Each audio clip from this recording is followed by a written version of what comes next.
Buenas tardes, este es su programa de radio La Misión Continúa. Seguimos con la lectura y la reflexión sobre el documento de síntesis de la Asamblea Sinodal, del Sínodo sobre la Sinodalidad. Estamos en la parte primera, reflexionando sobre el rostro de la Iglesia Sinodal. La Iglesia una, santa, católica y apostólica es una iglesia de toda tribu, lengua, pueblo y nación. Hay convergencias. Los cristianos vivimos dentro de culturas específicas y como cristianos llevamos a Cristo a ellas en la palabra y en los sacramentos. Estamos comprometidos en el servicio de la caridad y acogemos con humildad y alegría el misterio de Cristo, que ya les espera a los hermanos en todo lugar y tiempo. Y nos convertimos así todos en una iglesia de toda tribu, lengua, pueblo y nación, según nos dice el Apocalipsis 5:9. Los contextos culturales, históricos y regionales en los que la Iglesia está presente porque ha sido enviada a todo el mundo, dan a conocer diferentes necesidades espirituales y materiales. Esto configura la cultura de las iglesias locales en cada país, en cada diócesis, sus prioridades misioneras, las preocupaciones idóneas que cada una aporta al diálogo sinodal, como ha sido la experiencia de esta asamblea, y también con los lenguajes con los que se expresan. Durante los días de la asamblea pudimos experimentar directamente y sobre todo con alegría la diversidad, la pluralidad en expresiones del ser iglesia. Somos una iglesia, pero no tenemos uniforme. Es decir, la pluralidad cultural expresa también el modo de ser de cada iglesia. Las iglesias viven en contextos cada vez más multiculturales y multireligiosos, en los que es esencial el compromiso en el diálogo entre religión y cultura, junto con los demás grupos que componen la sociedad. Vivir la misión de la Iglesia en este contexto requiere un estilo de presencia, servicio y anuncio que busque tender puentes, construir unidad, cultivar la comprensión mutua y comprometerse en una evangelización que acompañe, escuche y aprenda. La imagen de descalzarse para encontrarse con el otro como iguales resonó varias veces en la asamblea, no imponemos. Y esta imagen del descalzarse sonó como signo de humildad y respeto por un espacio sagrado donde Dios está presente. Las semillas del Verbo. Los movimientos migratorios son una realidad que reconfigura a las iglesias locales como comunidades interculturales. Hay muchas culturas y se comparte. A menudo los migrantes y refugiados, muchos de los cuales cargan con las heridas del desarraigo, la guerra, la violencia, la gran pobreza que les obligó a salir, la miseria, se convierten en una fuente de renovación y enriquecimiento para las comunidades que los acogen. Y es una oportunidad para establecer un vínculo directo con iglesias geográficamente distintas. Los migrantes no son adversarios, son hermanos que por distintas razones han debido salir de su país. Frente a actitudes cada vez más hostiles hacia los migrantes, estamos llamados a practicar una acogida abierta, a acompañarles en la construcción de un nuevo proyecto de vida y a construir una verdadera comunión intercultural entre los pueblos. El respeto de las tradiciones litúrgicas y de las prácticas religiosas de los emigrantes es parte integrante de una acogida auténtica.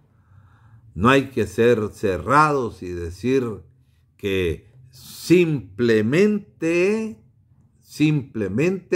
deben adaptarse a lo nuestro. Sepamos escucharles y valorarles en lo propio.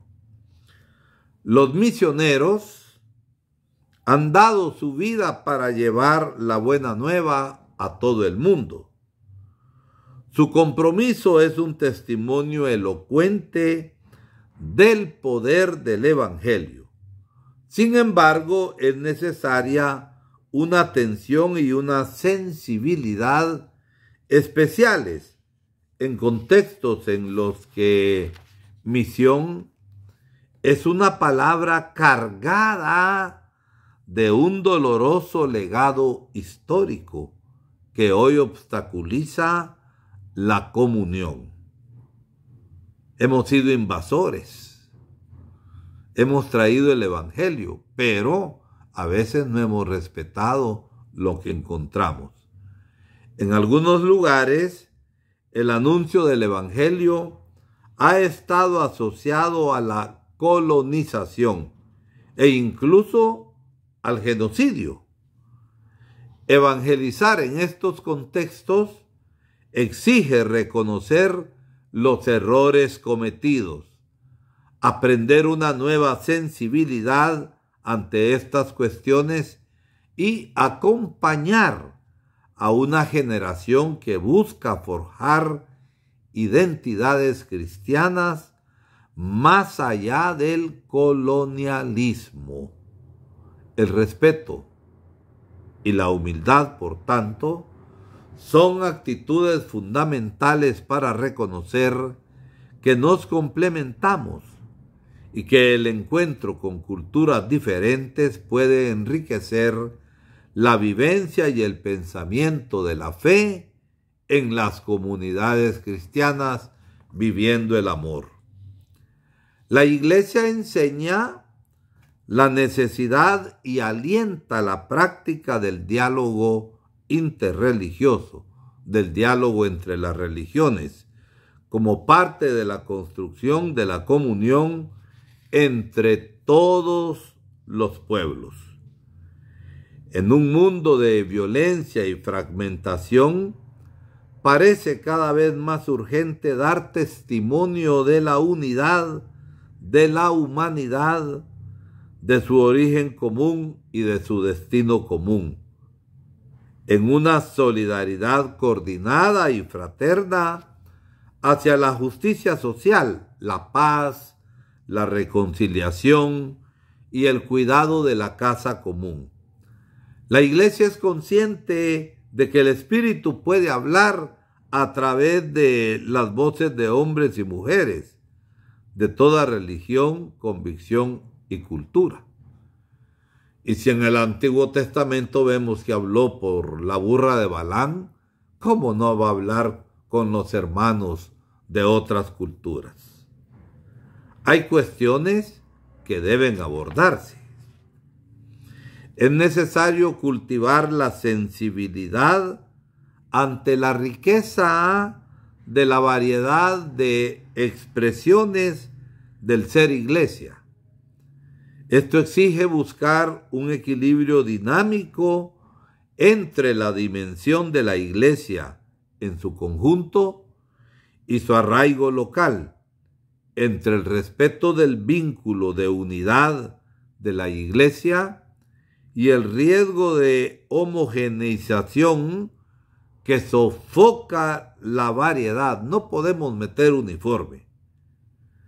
Los significados y las prioridades varían según los contextos, lo que exige identificar y promover formas de descentralización e instancias intermedias. La iglesia se ve afectada también por la polarización y la desconfianza en ámbitos cruciales, como la vida litúrgica y la reflexión moral, social y teológica. Debemos reconocer las causas mediante el diálogo y emprender procesos valientes de revitalización de la comunión y la reconciliación para superarlas. En nuestras iglesias locales a veces experimentamos tensiones entre distintas formas de entender la evangelización que se centran en el testimonio de vida, el compromiso por la promoción humana, el diálogo con las confesiones y las culturas y el anuncio explícito del evangelio. No se trata de imponer, se trata de encarnar el evangelio en esas situaciones diversas. Igualmente, surge una tensión entre el anuncio explícito de Jesucristo y la valorización de las características de cada cultura en busca de los rasgos evangélicos, las semillas del verbo que ya contienen las culturas.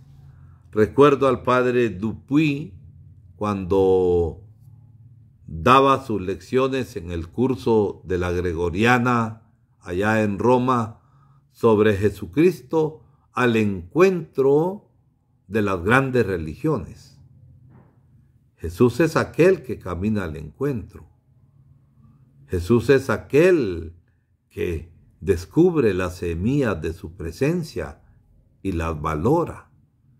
Y Jesús no llega a destruir, llega a dinamizar y llega el Señor a complementar y a plenificar.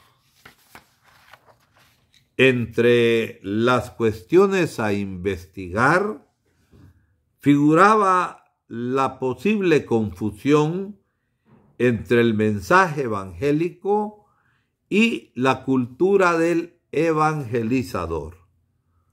La extensión de los conflictos con el comercio y el uso de armas cada vez más potentes abre la cuestión planteada en varios grupos, de una reflexión más atenta y de una formación para tratar los conflictos de manera no violenta.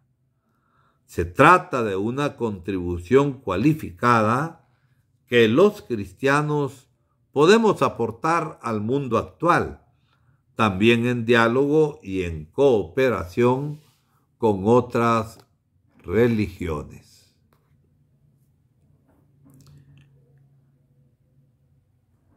¿Cuáles son las propuestas? Es necesario prestar una atención renovada a la cuestión de las lenguas que utilizamos para hablar a las mentes y los corazones de las personas en una amplia variedad de contextos de una manera que sea accesible y hermosa, es decir, que nos comprendan, que nos entiendan. No se trata de hablar bonito y hablar con elegancia, cuando a veces el mensaje no llega porque no somos directos. Con vistas a experimentar formas de descentralización, debe definirse un marco de referencia compartido para su gestión y evaluación, identificando a todos los actores implicados y sus respectivos papeles.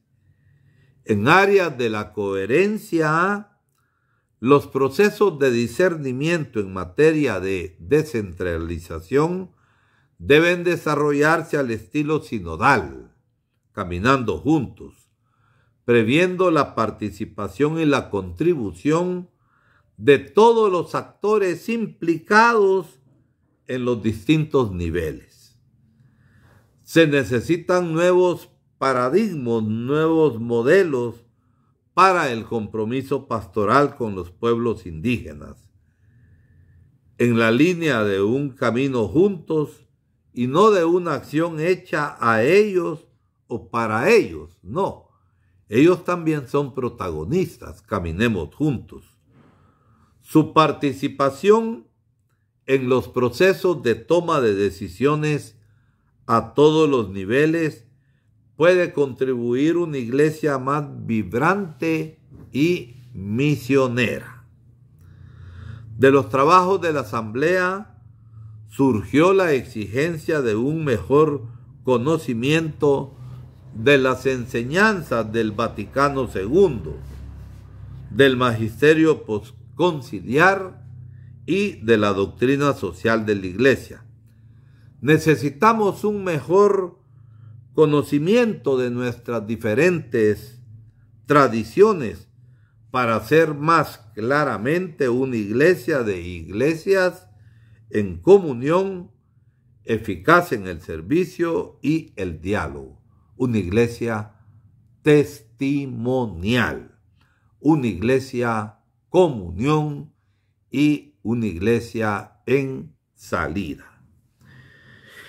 En un mundo en el que aumenta el número de migrantes y refugiados, mientras disminuye la disposición a acogerlos, a recibirlos, y en el que se mira al extranjero con creciente recelo y sospecha, es conveniente que la Iglesia se comprometa decididamente en la educación para una cultura de diálogo y del encuentro, combatiendo el racismo y la xenofobia, especialmente en los programas de formación pastoral. No hay que tener complejo de superioridad. Somos iguales en dignidad y Dios nos ha creado así. Es igualmente necesario comprometerse en proyectos de integración de los migrantes. Recomendamos por eso un compromiso renovado en el diálogo y en el discernimiento en materia de justicia no solo social, sino también racial. Los negros son iguales a los blancos europeos. Los indígenas son igual a los criollos y a los mestizos. Y Guatemala ha sido un país clasista y racista. Y debemos votar esos esquemas mentales y sobre todo esas fijaciones que tenemos en el corazón. Deben identificarse y combatirse los sistemas que crean o mantienen la injusticia racial, dentro de la iglesia. Por acá tenemos que empezar. Deben iniciarse procesos de sanación y reconciliación para erradicar el pecado del racismo con la ayuda de quienes sufren sus consecuencias. Hasta acá el programa de hoy. Dios les bendiga y hasta el próximo martes.